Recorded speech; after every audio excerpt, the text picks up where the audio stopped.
Chapter 40 I Am Dread's Keep, the 4th level. Well, this place is spooky as shit. Karsten's voice echoed off the walls of the keep as they walked through the doors. I don't have fond memories of being here. Never stepped foot inside, but I've been killed outside the walls plenty of times. Got skinned once. They hung my hide like a banner off the walls. Weird shit. That sucks, Krynen replied, not fully knowing how to respond to something like that. I mean, it wasn't fun, Karsten said, not familiar with the term sucks. Krynen nodded in response, and the two jogged through the large room that the doors of Dread's Keep had led them to. Krynen hadn't seen the room the first time he had entered. It had been completely black, and he had endured Thornscale's trial in there. In reality, it was covered in black mold and had broken down and rotting furniture discarded all over the place. Krynen saw tables and suits of armor from the Age of Blood. He saw broken swords and blackened skeletons. It was all very grim, and as Karsten had put it, spooky as shit. Where do we go from here? Karsten asked. I don't know, Krynen replied. It could be anywhere. I guess we just have to. A sudden laugh reverberating off the walls silenced Krynen and sent a chill down his spine. He looked around anxiously and drew his sword in response. The fuck was that? Karsten snapped.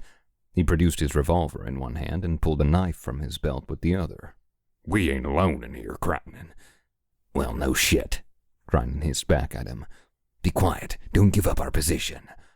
They know where we are, Karsten replied with a shake of his head. We've made too much noise in this place already not to be noticed. I reckon we got another fight on our hands.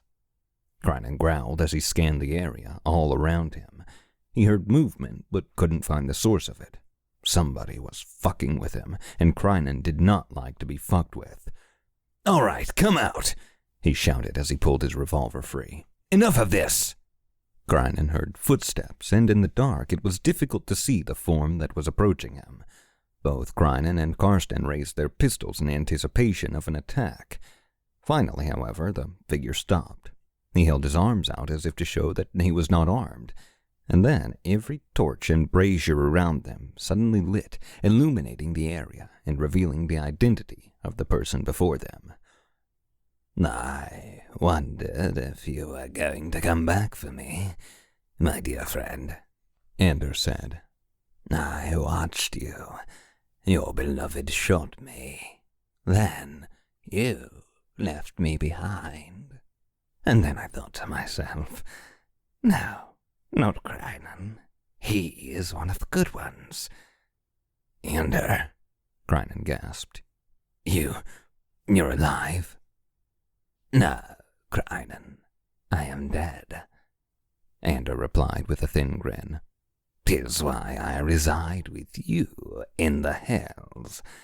But we can change that, no? We can all go back home together. Anders' tone was unsettling and sent a shiver down Krynen's spine. He didn't sound angry or vengeful as he should have. He sounded warm but distant, as if he were trying to be comforting, but it was coming off very creepy. Krynen stared at Ander for a moment, worried about the situation. He didn't know what to say. Malinka had shot him the last time they saw each other. Ander did not seem to harbor any resentment over that fact, but Krynen could clearly see the blood stain and the hole that the bullet had left in Ander's robe. Are you okay? Krynen asked. He felt a shock of fear spread over him as he looked into the Vampre's eyes. What has happened to you? Rebirth, child, Ander replied quickly and simply. That which was buried has been exhumed. I am whole once again, and my path has been made clear. At your side, I will be able to walk this path that I may uncover my destiny. That's not a fucking answer, Krynen groaned. I do not expect a boy to fathom what perplexes even those who are centuries old, Ander replied. He grinned warmly and reached his hand out, gently placing it on Krynen's shoulder. Hey there, back it up, Karsten said, stepping forward. Anders' vision snapped to the elf, and his free hand quickly reached out. Karsten was suddenly lifted into the air, his arms stretched out to their full length at his sides, and his face turned upward toward the ceiling. Krynen watched silently. He had a deeply rooted feeling that Anders' power was beyond anything he could hope to fight. It was immense and scary, and Krynen watched in fear as Karsten groaned in pain. "He's..." Krynen squeaked as he looked at Ander. "He's a friend. Let him down." "And me?" Ander asked with a tilt of his head. Am I a friend, Krynen?" "Aye." Krynen knew he should just say yes, that he should just placate the vampire to avoid being the target of his power. But Krynen was also a young fool. "I don't know." "From the mouth of babes," Ander said softly as he gently placed Karsten back on the ground. He turned his head and looked at him as he regained control over his body. "Forgive me, Elder, but one cannot be too careful when it comes to strangers in the hells." Fair enough, Karsten panted as he straightened out his jacket. "Next time it'd be fine to just ask me to step back, though." Ander smiled at Karsten, and then his vision went distant. He gently pushed Krynen aside and strode forward. "We have company," Ander announced as he walked toward the door. "Shit," Krynen cursed as he readied his revolver. He ran up to join Ander, Karsten quickly following suit. Moments later, Govian inquisitors began flooding through the doors. There were dozens of them, all with their Agritech 34 carbines shouldered and ready to fire. Ander stood and watched in silence as they filed in. It looked like he was waiting for every last one of them. He seemed to want them there. Finally, a tall figure in full battle armor and a long blue and gold cloak stepped in. He had an authoritative air about him and walked with his back straight and his eyes focused on three beings before him. Finally, he stopped, removed his synth fiber helmet to reveal his long pointed vampire ears, olive skin, and short, buzzed, dark hair, and quickly strode toward Krynen and the others. A soldier flanked him on each side, and when he stopped before Krynen, he handed the helmet to the soldier on his right and composed himself. "Do you recognize me?" the vampire asked with a smooth, deep voice. He looked at Krynen with piercing eyes, and Krynen noticed the scars that covered the left side of his face. "I think so," Krynen replied. "You're Bishop General Klaus, right?" "I am," Bishop General Klaus replied. "And the fact that I am here should be unnerving to you, Krynen Jameso. You see, it is an uncommon occurrence for a Bishop General to be sent after a single person. You have caused a great many problems in the mainland, problems that require worldly judgment. It is unheard of for prisoners of the hells to commit crimes that carry over into the world, but, well, here we are." "So what do you want?" Krynen asked. "You want to kill me?" "Quite the opposite, young one," Klaus replied with a shake of his head. "I wish to take you home. I want to learn more of what is going on down here. You see, we are in a very precarious situation back in the corporeal world.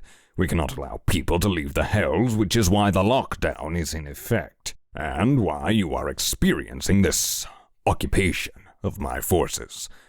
Klaus paused and glanced over at the faces of Karsten and Ander. He smirked at them and then looked back to Krynen. "Krynen Jameso, innocent people are hurting because of this virus that has been allowed to run free in this place. We cannot permit people to log into the hells and risk being trapped here. You see, there are 2 billion citizens in mainland Govia. Do you know how many of them are in the hells right now?" "No," Krynen replied with a stern, uninterested tone. "There are 300 million Govian citizens currently trapped in the hells. 300 million lives all at risk because of the actions of your benefactor. I wish to fix this. There is no reason for 300 million civilians to be in harm's way, and I am certain you would agree with this sentiment, for I do not take you to be a cruel or evil person." 300 million? Krynen asked, surprised at the number. "Where the fuck are all of them?" Klaus gently laughed. Each of the hells is roughly the same size as the continent of Redodra, though much of that space is simply unused. These people are here and they are there. With all that space, there is more than enough room for everyone on our planet, for all the prisoners. So, why do I keep going to the same damn places then? Crinan asked. If the hells are so big. Because you are following one of the hundreds of introductory storylines. Your path to the 7th level was randomly selected. For most players, upon reaching the 7th level, the entirety of the hells becomes unlocked, and they are then free to explore. But none of that matters, and I apologize for wandering from my initial focus. Klaus bowed his head gently to Crinan and then continued speaking. Crinan Jameson, it is at the request of not only Supreme Father Eckhart and his council, but also and infinitely more importantly of our beloved Emperor Govia Sidro himself that you be extended the opportunity to be reborn, forgiven of the crimes of your past life, and allowed to live as a free citizen in the mainland of Govia. All we ask in return is that you surrender any and all information you may have concerning Saginius Lynx and the Life Lynx remnant. Wait, what? Crinan asked. Are you saying you'll just give me my life back? We will provide you with a body, therapy to help ease the transition, a home, and riches, Klaus said. You can have anything you ask as an esteemed ally of the great Emperor Sidru, son of the goddess Dura Anna. We will give you all the freedom you fought for in life. You will never have to want for anything again. Crinan fell silent at the offer that was extended to him by Bishop General Klaus. It sounded too good to be true. He could simply live in peace for the rest of his life if he gave up what little information he knew about Sage. He mulled it over. He didn't truly know Sage. He wouldn't feel like he was betraying him. Sage had to have been doing all this because he had something to gain out of it too, so would Crinan be wrong to act on his own best interests as well? His mind shifted as his heart began to speak. But what about his family? What about his parents, Black Knight, his friends Alec and Alia? Could he just pretend like they never existed? What about those who had fought to get him so far in the hells? What about Malenka? Could Crinan truly live a good life knowing he had abandoned her to rot and burn in the hells forever? Withdraw your troops from Canram, Crinan suddenly demanded. Forego the occupation of all lands north of Isla Oxy and west of Mrask. Let the people live freely and decide their own fate. Those are my terms if you want me and your 300 million people back. You are bold, Klaus said with a respectful tone. However, this is not a negotiation. This is an offer for you to retain your pride. We will figure out a way around this virus and withdraw you forcefully in only a matter of time, Crinan Jameson. Either accept our generosity now or face our wrath soon. So, that's a no then, Crinan asked. Klaus formed his lips into a smile and nodded his head. Forgive me for not being entirely clear, Klaus said, lest the people you wish to free fully surrender themselves to Emperor Sidro, then they will never know freedom. You are correct, Crinan. Govia will not entertain. Crinan fired his pistol, knocking Klaus back a few steps. Before the Inquisitors could react, Crinan had lifted his weapon and fired again, sending a bullet through Klaus's forehead. "Fuck you!" Crinan roared. "Fuck you and your snake tongue, you piece of shit, Govian!" A blue wall of light suddenly appeared between Crinan and the Govians, and he watched as they fired their rifles relentlessly on Crinan and the other two.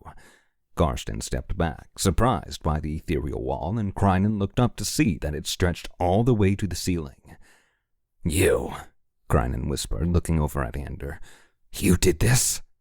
"I am impressed by your audacity, child," Ander said, not taking his eyes off the Govians in front of him. "You hold a great power within you, one that upon returning to the mainland must be unlocked." Ander turned his head and smiled. "And with that power, we can reshape the world, together." Crinan rolled his eyes, and Ander's feet suddenly lifted off the ground. "You have never beheld true power. Anders said as he hovered above the floor. Watch and realize the friend you have in me. Ander floated forward past the blue wall and extended his arms out from his body. The bullets that were being fired at him simply dissolved when they came near Ander, leaving ripples of translucent space behind. Crinan watched as Ander rose higher into the air, his arms extended as if he were being crucified. The Govian's resolve seemed to falter as they watched him rise, and a few turned to run. The doors to the keep, however, slammed shut, and the Govians began to panic. Be among the first to speak the name of your true Redeemer, Ander bellowed, his voice seemingly amplified through some technique or ability he had. Abandoned in life, cast aside by those that formed him, used and discarded like a tool in the hands of the ones who believe their ambitions to be the only way, wrapped in the fires of perdition, formed in the smoke by centuries of clarity that could not be found in the world that birthed him. I am he who shall deliver unto the masses the true way. I am reborn. I am Eon. Ander brought his hands in front of him, and the bodies of the Govians quickly rose into the air. The Inquisitors screamed and writhed in fear, trying to find balance, but they were defenseless. Some continued firing their weapons, while others simply dropped them out of fear or surprise. Crinan watched with wide eyes as their bodies began twisting, their bones breaking under whatever force held them. And so ends your story, Eon declared. The Govians ripped apart like paper, their limbs being tossed in all directions, and their screams blotting out any other sound that would dare pass through the room that they all stood in. Blood fell like rain upon the floor and pooled beneath them. Crinan watched fearfully as a few bodies burst and painted the walls with gore. He took a step back and could feel his heart pound in his chest. Finally, Eon released his hold on them all, and the crumpled masses of flesh fell and splashed into the blood beneath them. Eon floated backwards, passing through the blue light wall behind him, and landed softly on the ground next to Crinan and Karsten. The two of them looked at Eon with terror and concern in their eyes, and Eon simply nodded. Those who seek the true way, those who ally themselves with me, any who wish to call me friend will be spared from this fate, Eon gently purred. Come, my friends, there is no more time to tarry. The end is nigh. I know the path. Let us all venture forth and lay claim to our fates. Ander, Crinan whispered as Eon turned and began walking toward one of the sets of stairs. Ander, what? Ander is no more, Eon corrected him. May he rest peacefully. Thank you, Crinan, for returning me to my true form, for enabling me to awaken and live once more. Remember my name and call me friend. 'Tis a delight to meet you, Crinan Jameso. I am Eon.